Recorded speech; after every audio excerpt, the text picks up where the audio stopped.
इसीलिए अब हम आग्रह करते हैं पंडित विनय झा जी से कि हम लोगों को इतिहास के परिहास पर एक अच्छी दृष्टि दें जो आगे हमारा मार्गदर्शन करे।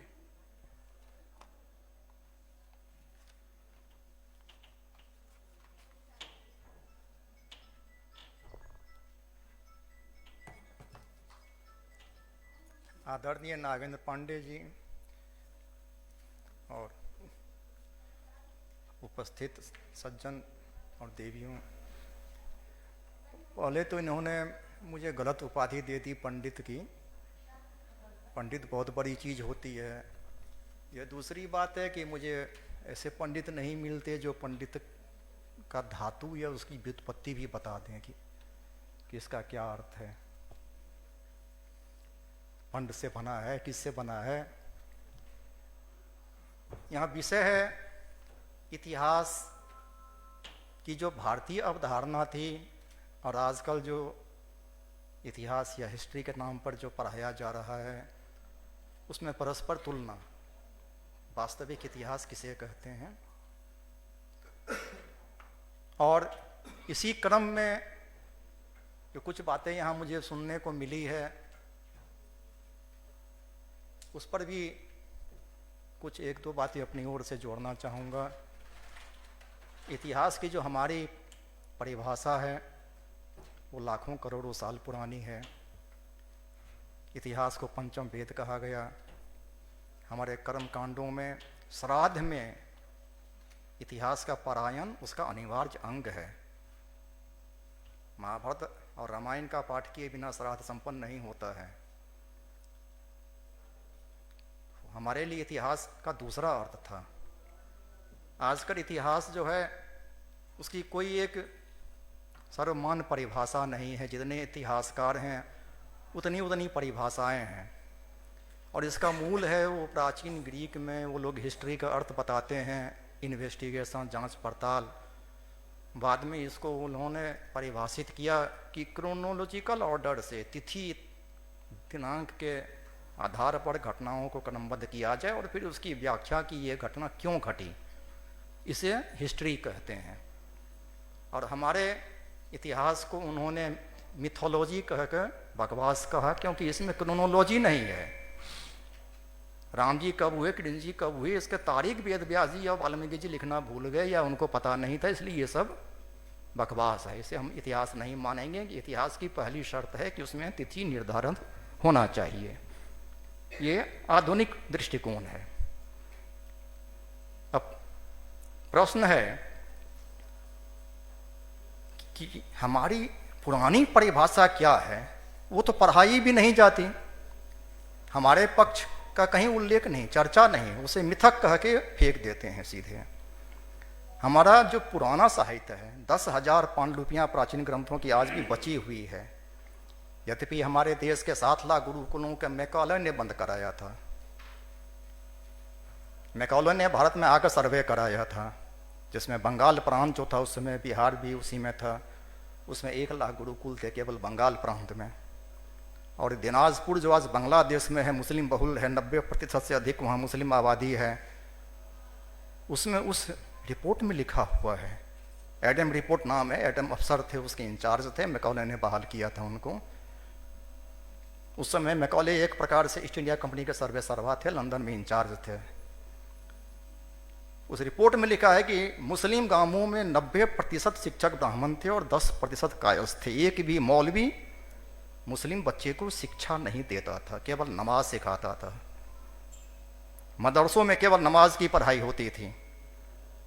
गणित, भूगोल, इतिहास कुछ भी नहीं। कोई सांसारिक विषय संसार का कोई मौलवी नहीं पढ़ाता था।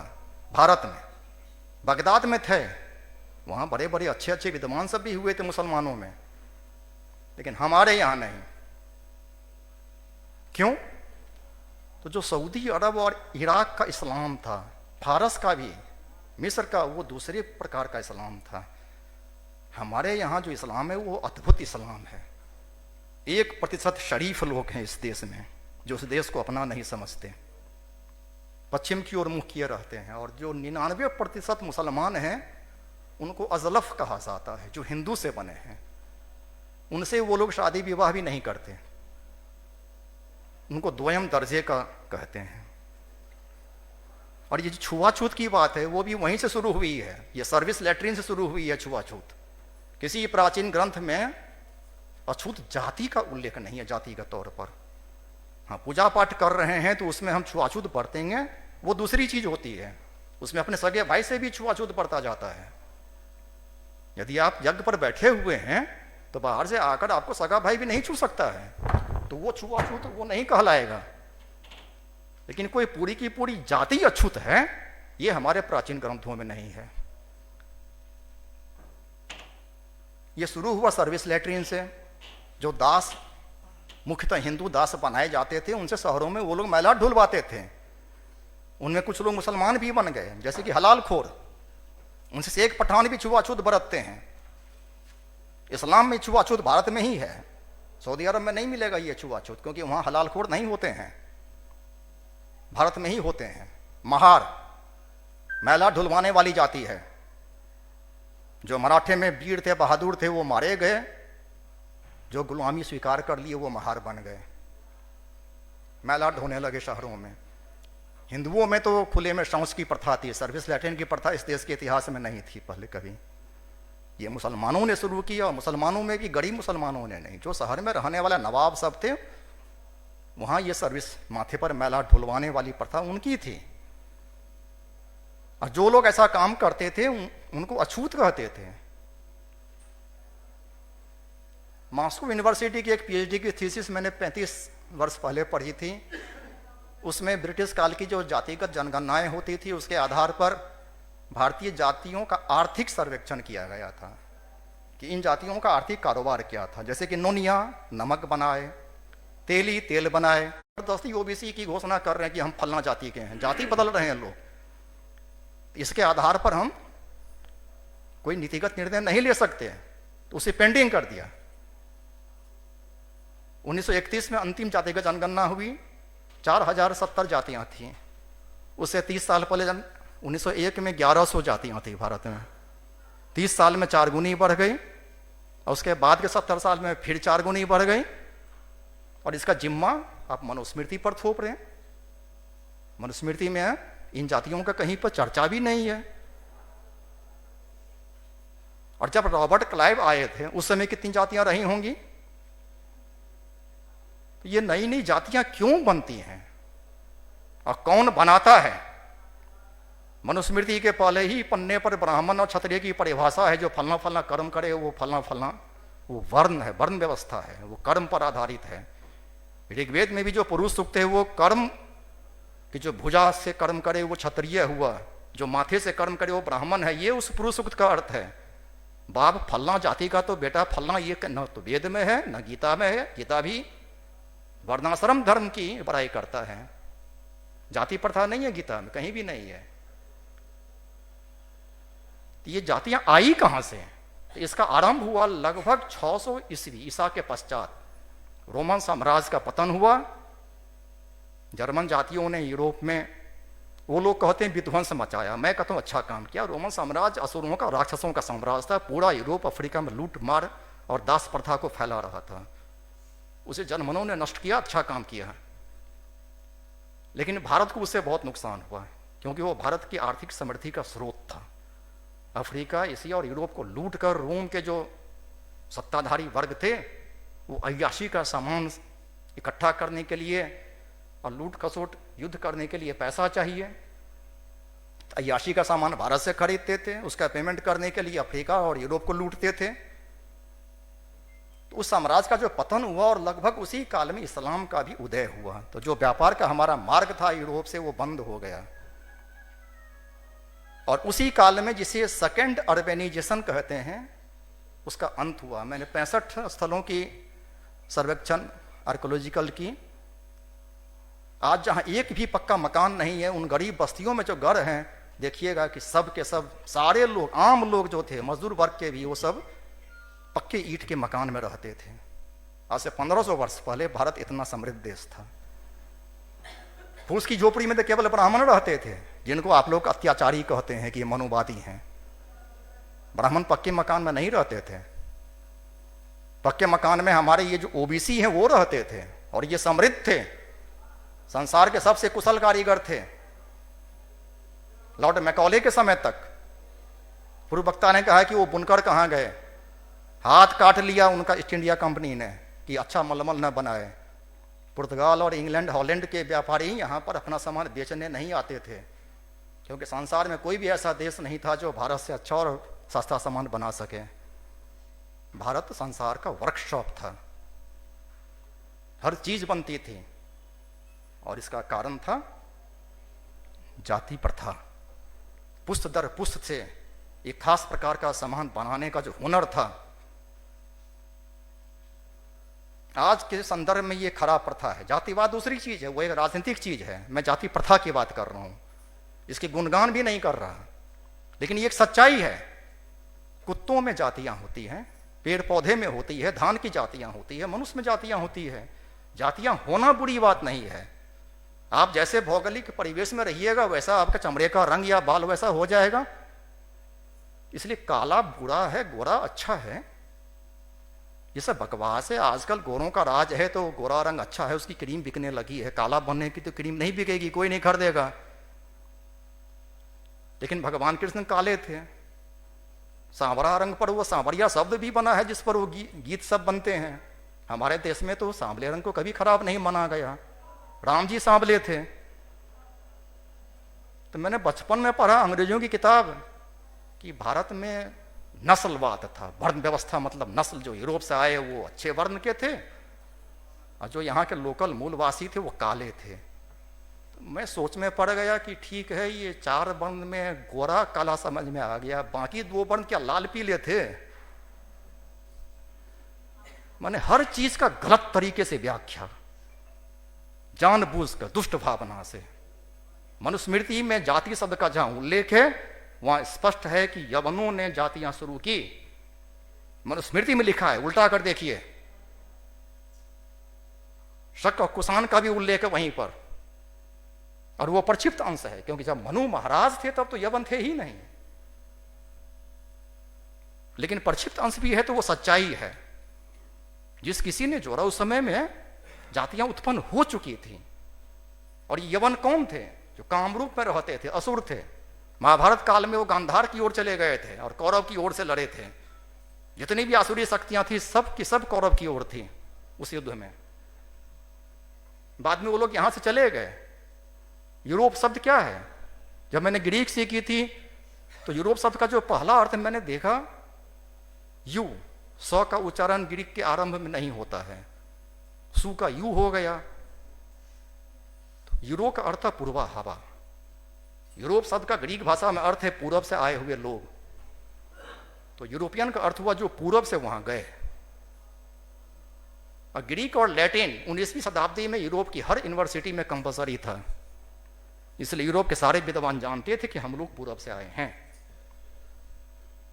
और ये उनका इन्फिनिटी कॉम्प्लेक्स था। जिस विलियम जोन्स का उल्लेख किया उसने साफ कहा था पहले कि संस्कृत से सारी यूरोप की भाषाएं बनी हैं। उसका इतना जमकर विरोध हुआ कि उसे अपनी बात बदलनी पड़ी। कहा कि नहीं नहीं, वो एक प्रोटो इंडो यूरोपियन था। वो इंग्लैंड से उसको हुक्म आया कि तुम ये क्या पकड़े हो कि संस्कृत से बनी। यूरोप में बहुत से ऐसे विद्वान तो जो ये बात स्वीकारते थे कि संस्कृत से बनी है, उनकी बातों को दबाया गया। 40,000 थी नेपाल के राणा ने। वहां के जो राजा थे उनके हाथ में शक्ति नहीं थी। वहां के प्रधानमंत्री वो हेरेडिटरी पीएम थे, उनके हाथ में सारी सत्ता थी, अंग्रेज के चमचे थे। और 40,000 दिया आपका पंजाब ने, रंजीत सिंह के बेटे दिलीप सिंह ने। और कोहिनूर हीरा भी दिया गिफ्ट में अपनी गद्दी बचाने के लिए। तो उनकी मजबूरी थी, लेकिन उस समय मजबूरी नहीं थी जब वो सेना दी। उस समय अंग्रेज मार खा रहे थे, हारे हुए थे। 1,20,000 भारतीय सिपाहियों ने जाकर उस विद्रोह को कुचला। तब बाद में अंग्रेज भी आए हिम्मत करके। तो हमारे लोग आपस में ही जब ऐसे थे तो अंग्रेजों को हम क्यों दोष दें? हमारे देश में पिछले 1,000 वर्ष में जनसंख्या का अनुपात से मैंने गणना की 60,000 हिंदुओं का कत्लेआम हुआ है। एक अकाल में 3 करोड़ मरे हैं। पूरे ब्रिटिश राज में 3 करोड़ नहीं, केवल 1769-70 में 3 करोड़ बंगाल में मरे थे। और कोई दुर्भिक्ष नहीं था, बहुत अच्छी फसल हुई थी, सारा अनाज खरीद कर रख लिया ईस्ट इंडिया कंपनी में, 10-10 गुना 20-20 गुना दाम पर बेचा, लोग नहीं खरीद पाए, सब मर गए। तो अब सन्यासियों ने विद्रोह किया। बंगाल के गृहस्थों ने यदि साथ दिया होता तो आज बंगाल का ये हाल नहीं होता। 20,000 सन्यासियों को तोप के सामने रखकर मार दिया गया। बंकिम बाबू ICS अफसर थे, लेकिन नौकरी की परवाह नहीं करके उन्होंने उस पर लिखा। और वो इतने लोकप्रिय हुए कि अंग्रेजों की हिम्मत नहीं हुई कि उनको नौकरी से हटाते। तो पहला फ्रीडम स्ट्रगल हमारा वो सन्यासी विद्रोह था। हमारे सन्यासी सब अखाड़ा क्यों बनाए हुए हैं? बचपन में मैं सोचता था कि ये पहलवानों का ये शायद कुछ होता होगा, ये जो अखाड़ा सब है। बाद में पता चला कि ये तो साधुओं का है, तो ये अखाड़ा नाम क्यों है? बहुत बाद में पता चला कि आदि शंकर ने बनवाया था ये अखाड़ा। उनको पता था कि मुसलमान आने वाले हैं। बनारस की गलियां पतली क्यों होती थी? तो उसमें गृहस्थ भी साथ देते थे, लेकिन मुख्य अखाड़ा के नेतृत्व में हमारे मंदिरों की रक्षा साधुओं ने की है। बाबरी मस्जिद में साधु लड़े हैं, काशी में, मथुरा में, हर जगह लड़े हैं और मारे गए हैं। बहुत कम गृहस्थों ने साथ दिया। साथ दिए होते तो ये 500 सिपाही लेकर बख्तियार खिलची गया और नालंदा को नष्ट कर दिया। 10,000 छात्र थे, 1,000 शिक्षक थे, चुपचाप से नहीं किए। बोले कि वो सर्वोच्च मंत्र है सावित्री, तीनों पिटक में है ये बात उनकी। वो सनातनी थे, लेकिन जैसे साधुओं के बिन अखाड़े हैं वैसे ही वो भी एक बौद्ध कौन है? अंबेडकर बौद्ध थे? नहीं, बौद्ध का भिक्षुक होता है जो सन्यास की दीक्षा ले केवल उसी को बौद्ध कह सकते हैं। अंबेडकर बौद्ध नहीं थे, वो गृहस्थ थे। जो घर में रह के पुलाव खाए वो जैन कैसे हो सकता है? जैन तो जो इंद्रिय जित है, जिन है। दिगंबर और श्वेतांबर 2 ही तो संप्रदाय हैं जैन में, ये तीसरा सेठ फलना जैन, ये लोग जैन कैसे हो गए? ये सब जैन नहीं है, जैन साधुओं का, सन्यासियों का संप्रदाय है। और ये दलाई लामा रोज एक नवजात बछड़ा खाते हैं। प्रतिदिन तिब्बती शरणार्थियों के नाम पर चंदा लेते हैं और उसे रोज खरीदते हैं। 4-4, 5-5 लाख में एक बिकता है नवजात बछड़ा। और उसे CIA ने पकड़कर यहां पर डाल रखा है चीन से संबंध तोड़वाने के लिए। उस समय चीन से अच्छा संबंध था हमारा, इसी के कारण चीन से संबंध खराब हुआ था। 62 में सीमा पार हमला पहले भारत ने किया था नेहरू के कहने पर। पूरा इतिहास पर ये मेजर हेंडरसन की उस रिपोर्ट को दबा दिया, क्लेसिफाइड कर दिया नेहरू ने। उसमें साफ साफ लिखा था कि नेहरू सरकार की गलती से हमारी हार हुई। तो हम आज का इतिहास ठीक से पढ़ते नहीं है और हम प्राचीन काल में जा रहे हैं। अकबर महान, औरंगजेब, वो सड़क जो है उसका नेम प्लेट सब दिल्ली पर है। अकबर कितना महान था? आपको विकिपीडिया पर मिलेगा कि अकबर ने अपनी सगी माता को अपनी बेगम बनाया था, उसे बादशाह बेगम की उपाधि दी थी।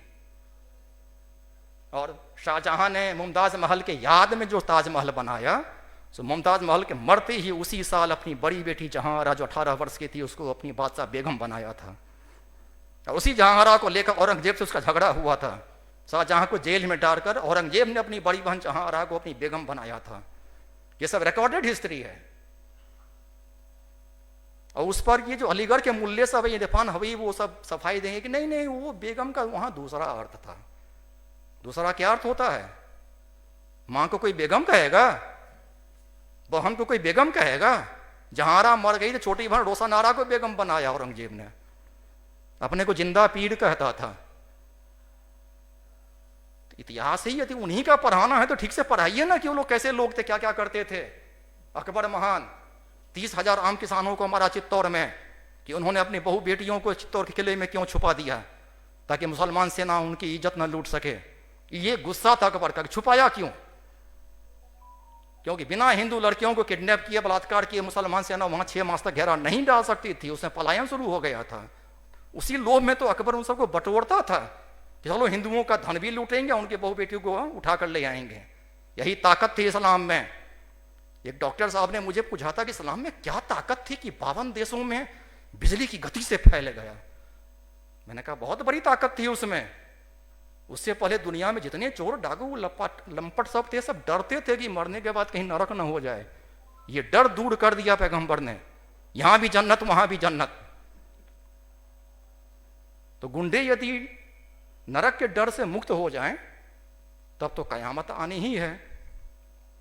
वही हुआ, जहां जहां गए उन्होंने विध्वंस मचाया।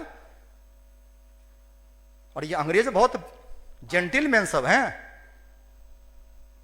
ऑस्ट्रेलिया में, अमेरिका में क्या क्या किया, ब्राजील में, पुर्तगाल ने क्या किया, स्पेन ने क्या किया, सब पता है। हमारा सौभाग्य है कि हम अंग्रेजों के गुलाम बने। पुर्तगाल के बने होते तो आज हिंदू बचता भी नहीं, क्योंकि पुर्तगाल जरा दक्षिण में है, भारत के वातावरण में वो लोग रह सकते थे। अंग्रेज यहां रहने नहीं आए थे, क्योंकि वो बहुत ठंडे देश के, उनकी बीवियां यहां आने से मना करती थी। इसलिए अपनी फौजी छावनियों के पास उन लोगों ने रेड लाइट एरिया बनवाया। राजा राम मोहन राय, महापुरुष, बाप का कुटान किसान, बेटा हो गया राजा। क्यों? तो सोनागाछी का वो फाउंडर था। कहते हैं सती प्रथा, महादेव मर गए थे जो सती आग में कूदी थी। ये प्रथा थी कोई क्या देश में? एक प्रथा थी सहगमन की, जो मादरी ने किया था, उसे सहगमन प्रथा कहते थे। जब पति से बहुत प्रेम हो तो सातों जन्म उन्हीं के साथ फिर विवाह हो, इसलिए वो सहगमन करती थी कि साथ साथ जाएंगे तो फिर साथ साथ आएंगे, ये उसका अर्थ था। तो वो एक प्रकार का रोमांटिक लव का ये मादरी को था, उसे सती प्रथा नहीं कहते हैं। ये कोई प्रथा नहीं, ये सती प्रथा होना तो शुरू हुआ गोवा से, जब सारस्वत ब्राह्मणों की पत्नियों को पकड़ पकड़ के पुर्तगाल वाले सब ले जाना शुरू किए। पुर्तगाल में कानून था कि वहां की औरतें विदेश नहीं जा सकती हैं, इसलिए कॉलोनियां कैसे बचेंगी? तो वहां के मर्दों को मार दो और औरतों को उठाकर ले आओ। तो यही काम मुसलमानों ने किया। तो पुर्तगाल, अब पुर्तगाल ने क्यों किया? तो उसे रोम के पोप ने लिखित दिया कि ये भारत का एम्पायर तुम्हारे सुपुर्द, वहां ईसा मसीह के संदेश को फैलाओ। ईसा मसीह बाल ब्रह्मचारी बेचारे साधु दूसरों के लिए सूली पर टंग गए, वो रहते तो पोप को गाली पड़ते कि मेरे नाम पर ये सब कुकर्म क्यों करते हो। अब पहला पोप कब पैदा हुआ? 590 ईस्वी में, रोमन साम्राज्य के नष्ट होने के बाद। बाइबिल में कहीं पोप तोप नहीं है, ये सब नकली हैं। पूरा वेटिकन नकली है, उसका नाम तो वाटिका था, संस्कृत नाम था। रोम का उल्लेख तो सूर्य सिद्धांत में है, रोमक पतन। पूरी दुनिया में एक ही धर्म था कभी, उसे रिलीजन मत कहिए, धर्म। और हमारे संविधान की समझ हमारे अधिकांश वकीलों को, जजों को नहीं है। हमारा संविधान हिंदू राष्ट्र का संविधान है। ये नेहरू और अंबेडकर और ये राव साहब गवर्नमेंट ऑफ इंडिया एक्ट ने नहीं बनाया, ये पटेल साहब के नेतृत्व में बना है। और अध्यक्ष थे राजेंद्र प्रसाद संविधान सभा के। अंबेडकर को तो फोड़कर इधर गांधी जी अपने और लाने के लिए उसे संविधान ड्राफ्टिंग कमेटी का बना दिया। उस संविधान में 2 ही अनुच्छेद अंबेडकर के अपने लिखे हुए हैं, और दोनों मूर्खतापूर्ण भाषा में है। हर प्रकार का छुआछूत वर्जित, साफ लिखते कि रिलीजियस आधार पर या जातीय आधार पर छुआछूत वर्जित, हर आधार पर। होटल में आप खा रहे हैं, कोई अगर थाली में अनजान व्यक्ति हाथ डालेगा, आप खाइएगा? ऑपरेशन थिएटर में डॉक्टर छुआछूत नहीं करेगा तो पेशेंट मरेगा? तो कोई मूर्ख ही ऐसा लिख सकता है, हर प्रकार का छुआछूत वर्जित। तब तो कोरोना में जो छुआछूत हुआ था वो भी वर्जित। और दूसरा लिखा कि शेड्यूल्ड ट्राइब और शेड्यूल्ड कास्ट के लिए आरक्षण, अपनी जाति के लिए लिखा caste, scheduled caste and other backward classes, वहां कास्ट नहीं लिखा। एक ही वाक्य में है वो पूरा, पूर्ण विराम नहीं है बीच में। तो वहां क्लास क्यों लिखा? उनको अंग्रेजी नहीं आती थी? क्लास का सीधा अर्थ होता है अमीर गरीब। तो अनुसूचित जातियां, वो सूची अंग्रेजों ने बनाई थी, उसको वो लोग दलित, मराठी सब में उसका अनुवाद किया गया। महात्मा फूले, बाप फूल की मालाएं ये सब बेचता था। उसका चाचा हो गया ईसाई, तो इनको मिशनरी स्कूल में एडमिशन कराया, 4 बार फेल हुए, 20 साल की उम्र में मैट्रिक पास किया फूले साहब ने। स्कूल से निकलते ही ब्राह्मणी विधवा का आश्रम बनाया। ब्राह्मणों को, वेदों को आजीवन गाली पड़े, ब्राह्मणियों को बहुत मानते थे, खासकर बाल विधवाओं को। उसमें अपनी जाति वालों को नहीं रखा, विधवाओं को। और 7 साल में उस विधवाश्रम की कमाई से भारत के सबसे बड़े ठेकेदार बन गए। बड़े बड़े डैम का ठेका लिया करते थे। उनकी पूरी जीवनी विकिपीडिया पर मिल जाएगी, केवल हमारे किताबों में नहीं मिलेगी। हमारी किताबों में उनको महात्मा कहा जाता है। उस लंपट को, जिसको मैट्रिक पास आदमी को पुणे का कमिश्नर बनाया अंग्रेजों ने, वो भी गैर कानूनी था। तो ये सब मिशनरी की पैदाइश थे। डाकू सोनाउल्लाह को ईस्ट इंडिया कंपनी से हथियार दिलवाया राम मोहन राय ने, और ब्राह्मणी विधवाओं को, खासकर बाल विधवाओं को उठा उठा कर सोनागाछी उसी सोनाउल्लाह के नाम पर बनवाया, जो संसार का सबसे पहला रेड लाइट एरिया था इधर। क्यों? तो अंग्रेज फौजें पलायन करती थी कि हमारी पत्नियां वहां इंग्लैंड में, हम यहां नहीं रहेंगे। तो लाट साहब तो अपनी पत्नी को ला सकते थे, उनके पास साधन था। एक महोदय ने कहा कि ईस्ट इंडिया कंपनी ने बहुत लूटा भारत को। अरे उसका बैलेंस शीट मिल जाएगा आर्काइव.com पर आज भी। 190 साल में मुश्किल से 10-12 साल हैं जिसमें वो कंपनी प्रॉफिट में चली, हर साल घाटे में चलती थी। लूटा बहुत, उसी के अफसरों ने लूटा, लेकिन लूट का अपनी जेब भरते थे, कंपनी के खाते में पैसा नहीं डालते थे। इसलिए आप साबित नहीं कर पाइएगा कि अंग्रेजों ने कितना लूटा, रिकॉर्ड में नहीं है वो। सब चोरी अफसरों, मैं काम कर चुका हूं जनाब, सब उन्होंने चोरी किया। और वेद व्यास जी ने बहुत पहले लिख दिया कि सज्जू का मुख्य लक्षण है ध्यान समाधि, त्रेता का मुख्य लक्षण है यज्ञ करना, द्वापर का मुख्य लक्षण है युद्ध, और कलयुग का मुख्य लक्षण है चोरी। हमारे यहाँ तो छोटे मोटे चोर होते हैं, थोड़ा बहुत चारा तारा खा लेते हैं, उस पर हम लोग बहुत हल्ला करते हैं कि चारा घोटाला हो गया। जानते हैं जॉर्ज बुश ने क्या किया? ओसामा बिन लादेन के नाम पर $2400 बिलियन पेंटागन का रिकॉर्ड गोल कर दिया। जहां पर अवाक्स प्लेन हमेशा ऊपर उड़ते हैं, 400 किलोमीटर दूर तक निगाह रखते हैं, पेंटागन नेटो का हेडक्वार्टर, कोई बाहर का प्लेन नहीं आ सकता है, वहां ओसामा बिन लादेन ने जाकर गिरा दिया प्लेन, उसको पता नहीं चला, केवल व्हाइट हाउस बच गया। तो आज का इतिहास भी हम लोग नहीं जानते हैं, प्रचार सुनते हैं, उस पर हम लोग मान लेते हैं कि यही सच्चाई है। अरे वीर कुंवर सिंह का साथ किसने दिया? केवल दानापुर और इलाहाबाद के सिपाहियों ने। वो किसान विद्रोह था, पूरा बिहार और पूर्वांचल को इसलिए आज तक भिखमंगा बना दिया अंग्रेजों और नेहरू। एक भी फैक्ट्री नहीं, कोई बड़ा नहर नहीं खोलने दिया। 150 साल से इस पूरे इलाके को भिखमंगा बना कर रखा, क्योंकि ये विद्रोह का अड्डा था। क्यों? तो पूरे विश्व में संस्कृति का आरंभ यहीं से हुआ था। यही काशी अयोध्या मिथिला की धरती है। यहाँ की संस्कृति इतनी गहरी जमी है, न मुगल को टैक्स देंगे, न अंग्रेजों को टैक्स देंगे। टैक्स चोर नहीं थे, बल्कि लोग राजा नहीं थे। क्या कारण था कि 900 सिपाही लेकर आया रॉबर्ट क्लाइव, इतने बड़े देश को गुलाम बना लिया? हम किस चीज में कम थे? पूंजीवाद के विकास के लिए कौन सी शर्त चाहिए? पूंजी भारत में सबसे अधिक थी, ब्रिटेन बहुत पीछे था। एक जगत सेठ से वहां की रानी तक कर्ज लिया करती थी, मारवाड़ी सेठ थे वो मुर्शिदाबाद के। तो पूंजी में अव्वल थे। हमारा सामान सबसे अच्छा बनता था, टेक्नोलॉजी सबसे सुपीरियर थी, और हमारे कारीगर सबसे अच्छे थे, संख्या में सबसे अधिक थे। तो पूंजीवाद यहां क्यों नहीं शुरू हुआ? इंग्लैंड में क्यों शुरू हुआ? हॉलैंड में क्यों शुरू हुआ? क्योंकि आज तक एक भी इतिहासकार या दूसरे बुद्धिजीवी की पुस्तक में मैंने यह बात नहीं पढ़ी है जो मैं बता रहा हूं।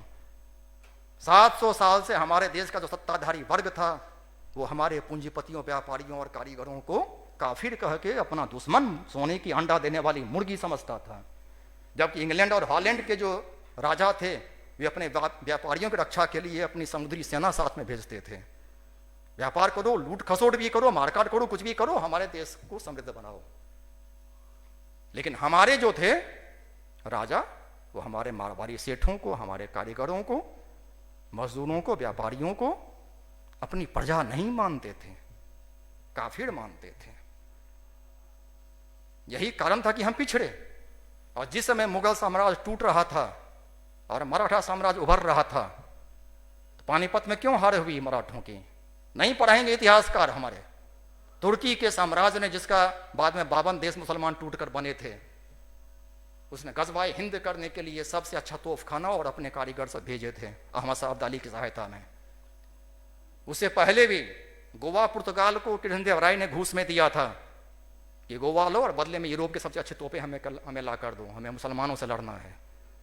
और तब तुर्की का जो था सुल्तान, वो बहमनी साम्राज्य और उनके जो बाद में टूटकर 5 अंग बने, उन सबको इस्तांबुल से तोप भेजा करता था गजवाए हिंद करने के लिए। हमारे टेक्स्ट बुक में नहीं है लेकिन उनके रिकॉर्ड में है ये बात। और अब संजोग से ये बातें सब नेट पर आ चुकी है, बहुत से लोग हैं सब उठा उठा कर डाल देते हैं। मूल किताब सब है, पांडुलिपि सब है। अमेरिकी सीनेट जो है उसका अपना जो लाइब्रेरी है उसके डाटाबेस पर संस्कृत की जितनी मूल पांडुलिपियां मिलेंगी उतनी आपके पूरे देश में नहीं बची हैं। मैक्सिमम 24 पांडुलिपि ऋग्वेद की ले गई, वो सब के सब आपको नेट पर मिल जाएंगी। भारत सरकार ने कभी आज तक आवेदन नहीं किया कि हमारी चीजें वापस कर दो, ले गया तो ले गया, ऋग्वेद से क्या मतलब है। तो इतिहास की पहले परिभाषा क्या होनी चाहिए। बचपन मुझे पढ़ाया गया कि बीती हुई घटना को इतिहास कहते हैं। ये परिभाषा कहां से आई, किसने खोजी? भाई जो बीत गई वो बात गई, गड़े मुर्दे उखाड़ना इतिहास नहीं है। किसी व्यक्ति को हम पहचानना चाहते हैं तो उसका बैकग्राउंड हमें जानना पड़ता है, वही तो इतिहास है। तो जब किसी व्यक्ति नहीं बल्कि पूरे समाज को हम पहचानना चाहें तब इतिहास शब्द का प्रयोग होता है। व्यक्ति का तो बायोग्राफी होता है, व्यक्ति के लिए इतिहास शब्द का प्रयोग नहीं होता है, समुदाय के लिए इतिहास शब्द का प्रयोग होता है। क्यों? तो कोई समुदाय एक फोटो एक स्नैपशॉट नहीं है बल्कि एक विकासशील एक प्रक्रिया है। समय लगता है उस समाज को बनने में, उसको पहचानने में हमें उन प्रक्रियाओं को जानना पड़ता है कालक्रम में कि ऐसा क्यों हुआ, उसके पीछे क्या कारण थे। तो इतिहास किसी समाज को बनाने में जो सब पूरी प्रक्रिया है उसी इतिहास कहते हैं। और ये बड़ा कठिन है। आज की एक घटना है उसे भी हम ठीक से नहीं जान पाते हैं। रोज टीवी पर देखते हैं 5 कुत्ते मिलकर झाँव झाँव करते रहते हैं। उनमें एक कहता है कि ये फलना कारण से हुआ, वो कहता है नहीं चिल्ला कारण से हुआ। तो आज की घटना को भी हम ठीक से वो लोग और कंफ्यूज करते हैं। ये टीवी डिबेट बंद हो जाए तो जनता अधिक समझदार हो जाएगी। तो पिछली घटनाओं को कौन जान पाएगा। तो हमारे देश में इतिहास किन ग्रंथों को कहा गया? रामायण और महाभारत के सिवा किसी ग्रंथ को इतिहास नहीं कहा गया आज तक। और ये 2 ग्रंथ कब प्रकट हुए? युग के अंत पर, जब धर्म की टांग टूटती है तब इतिहास उत्पन्न होता है। जब पहली टांग टूटी तो रामायण टपकी, दूसरी टांग टूटी द्वापर युग आया तो उसके अंत में वेद व्यास जी आए। लेकिन रामायण त्रेता के लिए नहीं लिखी गई, त्रेता के अंत में लिखी गई, अर्थात द्वापर के लिए लिखी गई थी। इसलिए रामायण का मूल मंत्र है करुणा, मां निषाद, वहीं से वो टपकी थी। और वेद व्यास जी ने कहा था कि द्वापर का मुख्य लक्षण है युद्ध, खून खराबा, इसलिए उसका उपाय है करुणा। तो द्वापर को बचाने के लिए कि धर्म की टांग टूट भी गई फिर भी लोग धर्म पर बचे रहें, चलते रहें, इसके लिए रामायण लिखी गई थी। केवल राम कथा नहीं है वो, उसके पीछे पूरी सभ्यता संस्कृति का इतिहास है उसमें।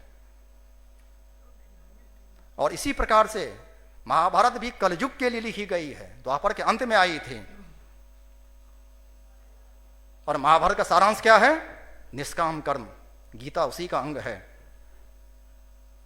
और दोनों समय जब ये दोनों इतिहास टपके थे हम दोनों समय पूर्णावतार आए थे।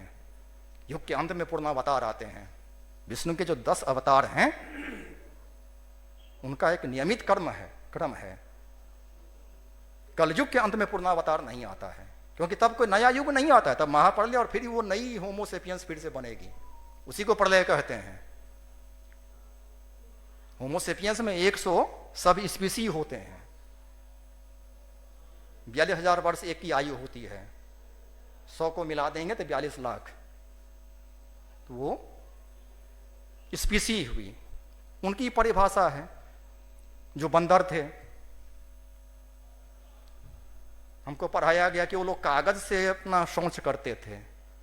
मैंने न्यूटन की जीवनी पढ़ी, उसकी प्रिंसिपिया लैटिन में भी है, पढ़ी, नहीं छपा पाया। बेचारा लंदन का प्रोफेसर था, किताब छपाने का पैसा नहीं था, कागज इतना महंगा था इंग्लैंड में, चीन में खोज हुई थी, यूरोप में नया नया पहुंचा था कागज। जिस कागज पर वो अपनी प्रिंसिपिया नहीं छपा पाया उसका इस्तेमाल वो लैटिन में करता होगा? नहीं जनाब। हमारे पोप, आर्क बिशप ये सब भी कागज से नहीं पोंछते थे, ऐसे ही रहते थे। तो उनका छुआ हम क्यों खाएं? वो शौच पे रहने वाली है, मलेच्छ जातियां सब हैं, शौच नहीं जानती हैं। क्यों ऐसा हुआ? परसों भी एक है वो कम्युनिस्ट इतिहास, डांगे एक कम्युनिस्ट इतिहासकार भी हैं। भारत का आदिम साम्यवाद से दास प्रथा में संक्रमण उनकी किताब है, यरवदा जेल में लिखा था। कम्युनिस्ट पार्टी के चेयरमैन थे, नेता भी थे। किताब में कई गलतियां उन्होंने की जिनका कोसांबी ने डटकर विरोध किया। डांगे ने गलती स्वीकार भी किया कि मुझसे भूल हुई, क्योंकि मैं जेल में था, संदर्भ ग्रंथ नहीं थे। उन्होंने मार्क्स का जो था यूरोप पर लिखा हुआ उसका ज्यों का त्यों उतार दिया भारत पर, यही गलती की। कोसांबी भी वामपंथी थे, लेकिन डांगे को डांटा था कि आप सीधा यूरोप का वो दास प्रथा थोप रहे हैं। हमारे यहाँ वर्ण व्यवस्था थी, वहां जो काम दास करते थे वो काम यहाँ शूद्र करते थे, लेकिन शूद्र दास नहीं थे, शूद्र को आप बेच नहीं सकते थे, शूद्र को यहाँ मानवाधिकार था। मनुस्मृति में कहा गया कि उसके साथ आप अमानुषिक बर्ताव नहीं कर सकते हैं, उसको आप जीवन यापन का साधन आपको देना ही पड़ेगा। शूद्र कौन है जो सेवा करे? तो हमारे जो नेता सब हैं क्या लिखते हैं बायोडाटा में? हमारे कलेक्टर क्या लिखते हैं? लोक सेवक सब शूद्र हैं, प्रधान सेवक भी शूद्र हैं, खुद कहते हम सेवक हैं। तो शूद्र होना बुरी बात नहीं है। छांदोग्य उपनिषद में राजा को ब्रह्म ज्ञान की दीक्षा एक शूद्र ने दी। वैश्य होना बुरी बात नहीं है, अपने अपने वर्ण के अनुसार कर्म करें। ये गीता में श्री कृष्ण का आदेश है, इसमें संघर्ष कहां? यह संघर्ष शुरू करवाया अंग्रेजों ने, गलत चीज पढ़ाकर, दिमाग में जहर घोल कर। तो इतिहास दो प्रकार का, एक हमारे दृष्टिकोण का, एक जो हमको उल्लू बनाने के लिए उन्होंने जो थोपा हम पर, उस थोपे हुई चीज को हम आज तक ढो रहे हैं। सेक्युलर शब्द को जब इंदिरा गांधी ने डाला तब आपातकाल था, लेकिन जब जनता पार्टी आई तो उसकी अधिकांश बातों को हटाया।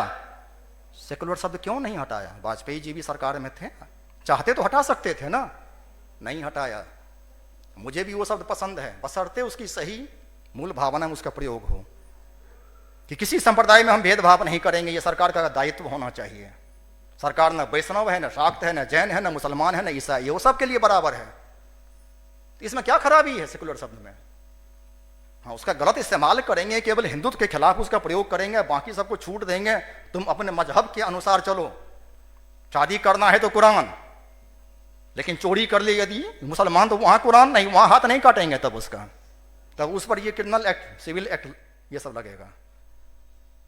तो ये दो रंगी नीति जो है, हिंदू के बहुविवाह पर नेहरू ने रोक लगाया, ठीक है, मुसलमान पर क्यों नहीं लगाया? हमारे संविधान के अनुसार हिंदू की क्या परिभाषा है? 1993 में सुप्रीम कोर्ट ने कहा कि हिंदू तो कोई रिलीजन नहीं है, वे ऑफ लाइफ है। अब वही फैसला सुनकर मोहन भागवत जी भी वही बात दोहराते हैं। उस जज पर इंपीचमेंट होना चाहिए कि वो संविधान के विरुद्ध में ऐसा बोल रहा है। हमारे संविधान में स्पष्ट लिखा हुआ है कि हिंदू, और उसका ब्रैकेट में है कि सिख और जैन, ये भी हिंदू के अंतर्गत आते हैं। तो उसका सीधा है कि इस देश में जितने भी रिलीजन अर्थात संप्रदाय पैदा हुए हैं वो सब हिंदू हैं। समाजशास्त्र में भी दो प्रकार के रिलीजन पढ़ाए जाते हैं भारत में, धार्मिक रिलीजन्स और अधार्मिक रिलीजन्स, जो धर्म को नहीं मानते हैं। लूटो पाटो, 4 पत्नी रखो, उसमें ब्रह्मचर्य नहीं है, न धैर्य है, न क्षमा है, न दम है, न अस्तेयम है, न सत्य, न जितने भी 10 लक्षण हमको पढ़ाए जाते, वो धर्म है। धर्म में कहीं भी ये नहीं कि फलना देवी देवता की पूजा करो, वो संप्रदाय है।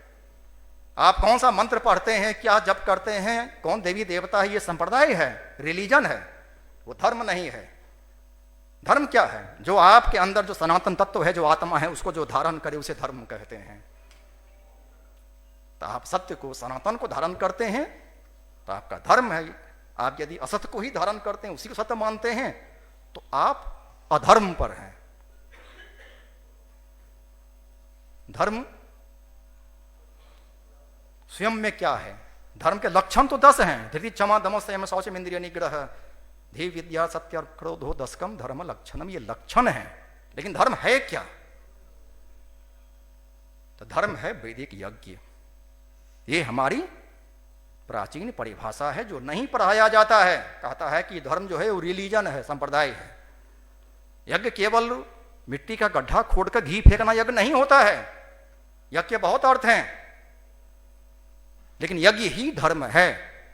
इसलिए वेद के दो भाग हैं, कर्मकांड और ज्ञानकांड।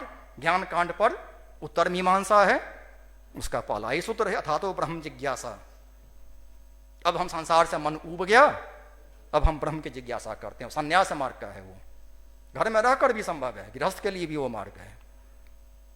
और जो कर्मकांड का जो है उसका पहला क्या है? अथातो धर्म जिज्ञासा। गृहस्थ का वो है पूर्व मीमांसा। और उस पूरे ग्रंथ में केवल कर्म यज्ञ का ही वर्णन है। यज्ञ ही एकमात्र धर्म है। लेकिन यज्ञ कैसे करें? तो उसके ये 10 लक्षण हैं। उसमें कहीं भी नहीं है कि घी जरूरी है, कुंड जरूरी है, अग्नि जरूरी है। नहीं, वो सब जरूरी नहीं है। वो किसी खास प्रकार के यज्ञ के लिए है, हर प्रकार के यज्ञ के लिए नहीं। यज्ञ का जो अनिवार्य अंग है वह है धृति क्षमा दम अस्तेयम शौचमेन्द्रिय निग्रह। ये सब धर्म के अनिवार्य लक्षण हैं। यदि ये लक्षण नहीं है तो वह यज्ञ बेकार है, उसका कोई अर्थ नहीं है। तब बंगाल कामरूप से लेकर गांधार तक महर्षि याज्ञवल्क्य का जो वेद था उसका शतपथ ब्राह्मण जो है उसमें लिखा है कि अब मैं यज्ञ पर बैठता हूं, अतः जब तक यज्ञ समाप्त नहीं हो तब तक मैं सत्य पर चलने का संकल्प करता हूं, क्योंकि देवता सत्य मनुष्य असत। तो सत्य पर चलना यज्ञ है। आप यदि शपथ खा लें कि हम जीवन में कभी कुछ भी हो जाए हम झूठ नहीं बोलेंगे, तो वही सबसे बड़ा यज्ञ है। लेकिन ऐन मौके पर झूठ बोल दीजिएगा तब कि नहीं, हम अधिकांश समय हम सत्य बोलते हैं, तो ये परसेंटेज नहीं काम देगा। यज्ञ तब होगा जब उसमें 100% हो। हमारे यहाँ जो शास्त्रार्थ होते थे वो 30% में पास का 60% फर्स्ट डिवीजन का नियम नहीं था। 100% चाहिए कॉम्पिटेंस। एक भी गलती हुई तो आपको चेला बनना पड़ेगा। घर में भले ही बड़े बड़े मंडन मिश्र थे, लेकिन जब शंकर से भेंट हुई तो चेला बनना ही पड़ा उनको। उसके बाद झूठी कहानी गढ़ी गई कि भारती से हार गए। भारती भी चेली बनी थी उनकी। ये सब बकवास कहानियां हैं। अपना इतिहास ठीक कीजिए। आज भी BHU में और दरभंगा के कामेश्वर सिंह में पढ़ाया जाता है कि यज्ञ में गोहत्या जरूरी है। जाके पूछिए BHU में, ये सब रावण भास्कर के चेले सब भरे पड़े हैं आपके डिपार्टमेंट में। कहते हैं मैक्स मुलर मैकॉले ने यूं किया वो किया, सारा दोष उन पर डालते हैं। हमारे यज्ञ में गोहत्या होगी, और इनकी हिम्मत है कि ये गाय काटेंगे किसी यज्ञ में। उतनी हिम्मत नहीं है, लेकिन पढ़ाते हैं। कहते हैं महिधर ने ऐसा लिखा। अश्वमेध यज्ञ पर सायनाचार्य का भाष्य भी बकवास है, उसमें अश्लील और बहुत ही बीभत्स अर्थ सब हैं। सायनाचार्य विद्वान थे लेकिन ऋषि नहीं थे।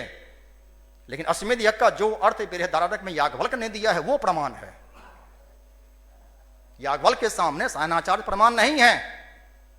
और वहां पूरा का पूरा स्पिरिचुअल आध्यात्मिक अर्थ है। कहीं भी नहीं है कि उसमें गड्ढा खोदो, घोड़ा रानी के साथ सेक्स करेगी, ये अश्वमेध यज्ञ में कहीं नहीं है, वेद में नहीं है। भास्करों ने ऐसा किया है, बकवास। सायनाचार्य थे, उनको लड़ना पड़ा। विजयनगर साम्राज्य के वो संस्थापक थे। आधा जीवन तो घोड़े पर ही उनका बीता, फिर भी बेचारों ने वेद का भाष्य लिख डाला, बहुत बड़ा काम किया। लेकिन जो पहले के बचे कुचे कूड़ा कबाड़ा मिला उनको, उसी को घिस दिया। बहुत सारी गलतियां हुई, कौन ठीक करेगा? ये हमारे डिपार्टमेंट वाले सब तनख्वाह खाते हैं किस चीज की? गोहत्या की। आज भी क्यों पढ़ाते हैं गोहत्या?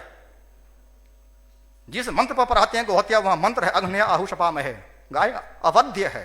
आहु माने लोग कहते हैं, शपा महे माने हम भी शपथ खाते हैं कि गाय अवध्य है। और वहां महिधर साहब का भाष है कि शपम इति हिंसा अर्थ। यहां शब का अर्थ है काटना। यहां बैठे हैं पंडित है, पूछिए शब का अर्थ काटना नहीं होता, हिंसा नहीं। शब का अर्थ है शपथ खाना। टेबुल का अर्थ हाथी, हाथी का अर्थ घोड़ा, जो मने सो अर्थ कर दीजिएगा। यही रावण की धूर्तता थी। कहते हैं बड़ा विद्वान था। आज भी जितने भी मांसाहारी क्षेत्र हैं मिथिला बंगाल वाले, वहां जाइए ना ब्राह्मण के सामने जरा बोलिए कि रावण बेवकूफ था, मुंह नोच लेंगे वो ब्राह्मण। सब रावण के चेले सब भरे पड़े हैं। कैसा विद्वान था? काम क्रोध लोभ अहंकार कूट कूट कर रावण में भरा था। हाँ, जब तपस्या किया तब वो तपस्वी था। 10 के 10 धर्म के लक्षण थे। बाद में भटक गया। तो जब भटक गया तो उसे मूर्ख कहेंगे ना। इतिहास इस देश का कहां है और कैसे उसे ढूंढेंगे? हमारे यहां बहुत सी ऐसी जातियां हैं जिसकी उत्पत्ति का सही इतिहास बता देंगे तो चाकू छुरी लेकर आपको काटने के लिए दौड़ेंगे। 1901 के सर्वे में लिखा है कि बहुत से गरड़िए चरवाहे अपने नाम में यादव जोड़ रहे हैं। सेंसस कमिश्नर ने यह बात लिखी है। सब नकली यादव सब है ये सब। लालू यादव के दादाजी गडरिया थे, यादव नहीं थे। ठोस प्रमाण है। और ये सिपाही वाले चंबल के इस पार सिपाही, उस पार उन सबका माल ये जयप्रकाश जी आए, वो सारे डाकुओं को समाजवादी पार्टी में डालकर लखनऊ ले गए। उससे पहले उन सबका माल यही बेचते थे। समाजवादी थे राम मनोहर लोहिया, ये लोग समाजवादी नहीं है। और बीजेपी 52 से लेकर आज तक किसी फ्रीडम फाइटर को टिकट नहीं दिया, लेकिन देशभक्ति का ठेका है। किसी एमएलए एमपी में आज तक मेरी जानकारी में टिकट नहीं दिया। इन्होंने शपथ खाया है फ्रीडम फाइटर को टिकट नहीं देंगे। अंग्रेज तब थे, तब मुसलमान से लड़ो, अंग्रेज से मत लड़ो। वाजपेयी जी देशभक्त थे, एक बार जोश में चले गए आंदोलन में, उनके दोस्तों ने उनको वापस पकड़ के बुलाया, माफीनामा लिखवाया था, किसी ने साथ नहीं दिया। क्यों? हेडगेवार खुद जेल गए थे, जो संघ के संस्थापक थे, 9 मास जेल काटे थे 23 में गांधी जी के आंदोलन में, जबकि वो गांधी जी के समर्थक नहीं थे। अब बोले थे कि संघ के लोगों को आंदोलन में रहना चाहिए, लेकिन संघ का झंडा लेकर नहीं तो बैन कर दिए जाओगे। गोलवरकर ने कहा कि नहीं, अंग्रेज से नहीं लड़ेंगे। क्यों? तो विवेकानंद के साथ जो 12 दोस्त थे विवेकानंद के, उनको रामकृष्ण के मरने पर धक्का देकर सबने भगा दिया कि तुम लोग नकली साधु सब भागो यहां से। रामकृष्ण ने उनको दीक्षा नहीं दिया। सब झूठा इतिहास पर आते, अंग्रेज के चमचे थे वो। भगा दिया तो एक खंडहर में जाकर उन लोगों ने राय विचार किया और अपने नाम में स्वामी लगाकर स्वयं को स्वयं ही दीक्षा दे दिया, बिना गुरु के। तो उन्हीं में एक थे उनके दोस्त, उनसे दीक्षा लिया गोलवरकर ने। बाद में हेडगेवार इनको पटियागढ़ ले गए कि बड़ा अच्छा तुम पढ़ाते हो बनारस में, चलो नागपुर। फिर वहां से भागकर चले गए अपने गुरुजी के पास। इतना सुंदर सेवा किए, गुरुजी भी ऊपर चले गए। फिर वापस नागपुर गए, हेडगेवार के इतना सुंदर सेवा की, वो भी तुरंत ऊपर चले गए। इनकी सेवा में जादू था। हम पढ़े हैं उनकी बंच ऑफ थॉट्स, पूरा कवारा किताब है वो। जब अंग्रेज हैं तब मुसलमान से लड़ो। आज आपका शासन है देश में और हैदराबाद की सरकार संविधान का उल्लंघन करके वहां पर 5 लाख रुपया सरकारी धन सब्सिडी देकर ईसाई बना रही है लोगों को, और एक ओबीसी नाम के 2 कौड़ी के लोफर को खड़ा करके वहां हिंदू मुस्लिम कर रहे हैं। अब पूरा तेलंगाना ईसाई बन रहा है सरकारी पैसे से। केंद्र सरकार को ताकत है रोकने का, नहीं रोक रही है। तमिलनाडु, आंध्र, सब के अधिकांश गांवों में चर्च खुल चुके हैं और अधिकांश चर्च सरकारी पैसे से, तिरुपति बालाजी मंदिर के पैसे से कई चर्च बने हैं। इस समय वो ट्रस्ट ठीक हुआ है, उसमें क्रिश्चियन को हटाया गया है। आप जाने दिए त्रेता द्वापर को, आज का इतिहास तो ठीक से देख नहीं रहे क्या सब हो रहा है हमारे देश में। 32 साल से कश्मीरी पंडित 14 रिफ्यूजी कैंप में है। जम्मू तो दूर है, 7 तो दिल्ली में है। जितने लोग कश्मीरी पंडित के नाम पर हल्ला करते हैं, कभी कोई गया है उस रिफ्यूजी कैंप में? सारे टीवी चैनलों को धमकी दी गई है, तो कैंपों का फोटो दिखाओगे तो चैनल बंद करवा दिया जाएगा। जो पैसे वाले कश्मीरी पंडित अनुपम खेर टाइप के, उन सब का इंटरव्यू चलता है। लेकिन वहां हेल्थ केयर है, प्लास्टिक का तंबू है। आप रोहिंग्या के लिए पक्का मकान बना सकते हैं, लेकिन उनके लिए पैसा नहीं है। 1.25 लाख करोड़ का विशेष नया पैकेज कश्मीर के मुसलमानों को दिया गया है एक्स्ट्रा। पिछले वाला जोड़िएगा तो एक कश्मीरी मुसलमान को 20 लाख रुपया साल मिलता है सरकार से। इसलिए सारा धंधा बंद कर दिया। पत्थर फेंकू, खाली दिमाग शैतान का। आप उसको 20 लाख रुपया साल में दीजिएगा एक परिवार को, तो कोई काम क्यों करेगा? और उसके पुरखों ने कौन सा काम किया? 1000 साल से लूट खसोट छोड़कर कुछ आता होता तो है नहीं, कोई हुनर नहीं है। इतिहास जो है वो हमारी पहचान है किसी समाज को पहचानने के लिए उसके जिन लक्षणों को जानना पड़ता है वो इतिहास है। रामायण या महाभारत में उस पूरी संस्कृति का लाखों साल का इतिहास है। अब लाखों साल में आप कहिएगा कि इसमें डेट क्रोनोलॉजी क्यों नहीं है, तो कहना पागलपन है। उनका 2000 साल का इतिहास है, वो डेटिंग कर सकते हैं। हम 195 करोड़ साल के इतिहास का डेटिंग कैसे करें? और लाभ क्या है डेटिंग का? क्या केवल वो बही खाता डैडी को हम इतिहास कहेंगे? इतिहास है क्या? तो जो हमारे भविष्य का रास्ता बताए उसे इतिहास कहते हैं। जो बीत गया, नष्ट हुआ, दब गया, वो इतिहास नहीं है। हम कल क्या करें उसके लिए हमें आज की समस्याओं को पहचानना है, और समस्याओं को पहचानने के लिए उसका केस हिस्ट्री पढ़ना पड़ता है। डॉक्टर साहब को भी बिना केस हिस्ट्री पढ़े पेशेंट का इलाज नहीं कर पाएंगे। हमारी जो बीमारी है उसका हम इलाज करेंगे या हम मैकॉले से इलाज अपना करवाएंगे? इस विषय पर व्याख्यान का कोई अंत नहीं है, तो अधिक समय लेने से कोई लाभ नहीं। कोसांबी साहब वामपंथी थे, लेकिन बहुत अच्छी बात उन्होंने लिखी थी कि इतिहास आपके प्रोफेसरों की किताब में नहीं मिलेगा, वो नीचे दबा हुआ है। उठाइए, सर्वे कीजिए, अपने गांव से शुरू कीजिए। पुरखों का इतिहास, एक एक पुरखे का इतिहास टटोलिए, मिल जाएगा, ढूंढिएगा तो। गांव में नहीं मिलेगा तो जाकर हरिद्वार के पंडे से पूछिए कि आपका पंडा कौन है, आपके 7 पुरखों का इतिहास वहां वो लिखे हुआ है। अपने से शुरू कीजिए। एक व्यक्ति का परिचय किया हुआ करता था प्राचीन काल में। परिचय में कौन कौन सी चीजें आती थी?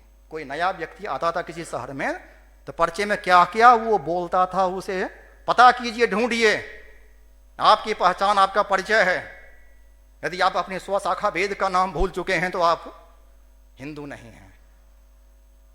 उस शाखा का फिर ब्राह्मण ग्रंथ कौन सा है, उसके उपनिषद कौन से हैं, वो आपको ज्ञान होना चाहिए। क्योंकि श्राद्ध में मनुस्मृति में भी लिखा है कि श्राद्ध में स्वाध्याय माने 100 अध्याय, अपनी शाखा का वेद, इसे स्वाध्याय कहते हैं। इसलिए गायत्री मंत्र का जब हर दिन करना चाहिए, क्योंकि वो तो तीनों वेद में है। आपको यदि अपनी शाखा का ज्ञान नहीं है तो तीनों वेद में से ही ना कोई होगा, क्योंकि अथर्ववेद की शाखा का ब्राह्मण है नहीं।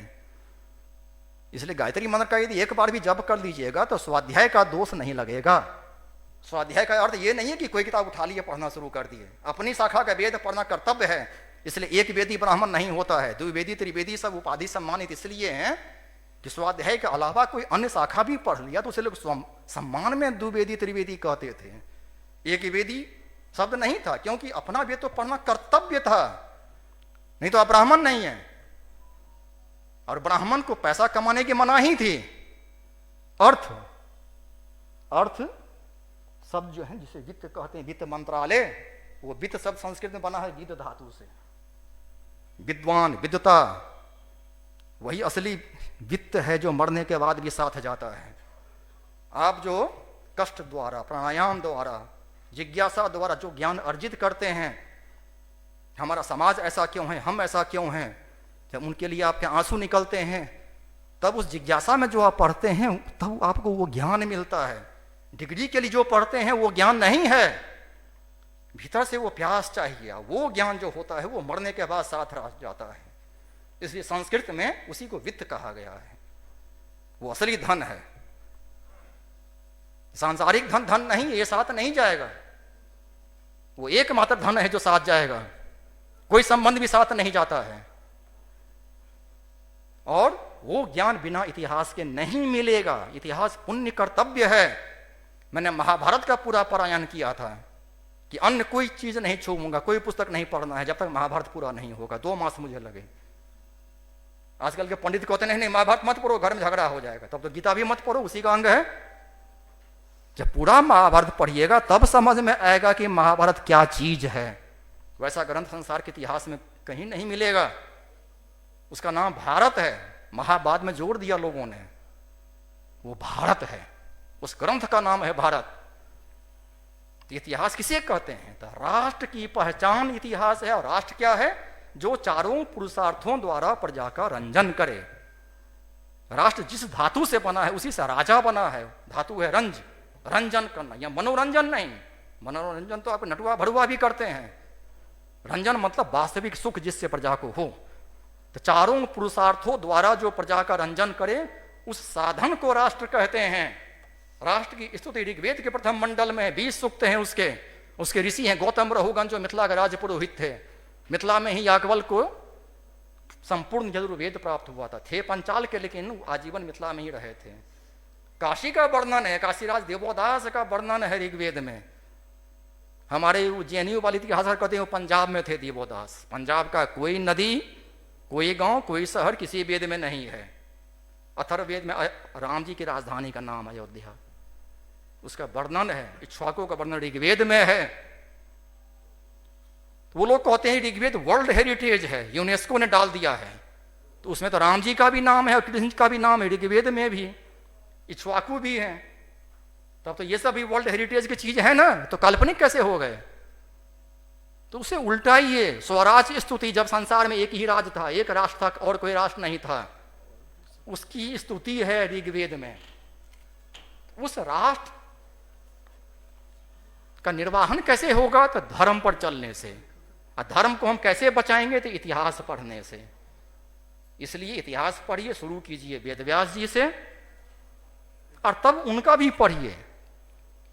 इंग्लैंड, इजराइल सबका इतिहास पढ़िए, अमेरिका, ब्राजील का भी इतिहास पढ़िए, क्योंकि पूरा विश्व को हम भाषण देते हैं वसुधैव कुटुंबकम, तो पूरे दुनिया को ठीक करना हमारा दायित्व है।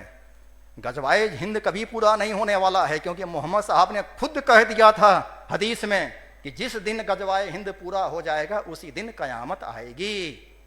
कयामत आएगी तो यहां रहेगा कौन? हिंदू रहेंगे, ईसाई रहेंगे, और सब रह सकते हैं। मुसलमान तो चले जाएंगे, अपना जन्नत जाएं, दोजख जाएं, जहां जाएं, नहीं रहेंगे। इसलिए गजवाए हिंद कभी नहीं होने वाला है, लेकिन वो लोग लड़ते रहेंगे और हमें अपने तरीके से अपनी रक्षा करनी है। गजवाए हिंद के लिए वो लोग पूरा प्रयास किए हुए हैं। यही कहकर मैं अपनी बात समाप्त करता हूं।